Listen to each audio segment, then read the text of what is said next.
আজকে কয়েকটা দিন ধরে প্রচুর পরিমাণে বৃষ্টি হইতেছে, কোনো কিছুই ভালো লাগে না। ভাবলাম কি রান্না করব, কি খাবো।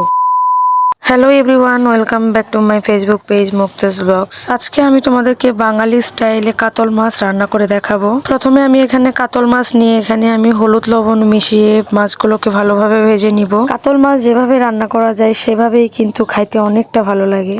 তেল দিয়ে দিব, তেলটা গরম হয়ে গেলে আমি এক এক করে মাছগুলো সবগুলো ভেজে নিব। মাছগুলোকে উল্টিয়ে নিব, ভাজা হয়ে গেলে এরপর আমি সবগুলো মাছকে নামিয়ে ফেলবো। আজকে আমি কাতল মাছটা সবজি দিয়ে রান্না করব, যেহেতু ভাবলাম তোমাদের সাথে একটু শেয়ার করা যাক। পেঁয়াজটা ভাজা হয়ে গেলে আমি এখানে হালকা কিছু জিরা দিয়ে দিব, ভেজে নিব। এরপর দিয়ে দিব মশলাগুলো। আমি এখানে দিয়েছি জিরা বাটা, রসুন বাটা, আদা বাটা, পেঁয়াজ বাটা এবং দিয়ে দিয়েছি লবণ, মরিচ, হলুদ গুঁড়া। এখন আমি সবগুলো মশলা একসঙ্গে ভেজে নিব ভালোভাবে। অনেকেই কাতল মাছটা কিন্তু তেল ঝোল রান্না করে খায়, এটাও কিন্তু অনেকটা ইয়ামি হয়। কাতল মাছের কালিয়া কিভাবে বানাতে হয় সেটা আমি তোমাদেরকে পরের ব্লগে দেখিয়ে দিব। এরপর আমি সবজিগুলোকে দিয়ে দিব, ভালোভাবে সেদ্ধ করে নেওয়ার জন্য ঢাকনা দিয়ে ঢেকে দিব। সেদ্ধ হয়ে গেলে আমি এখানে মাছগুলোকে দিয়ে দিব আর এখানে জল দিয়ে দিব পরিমাণ মতো।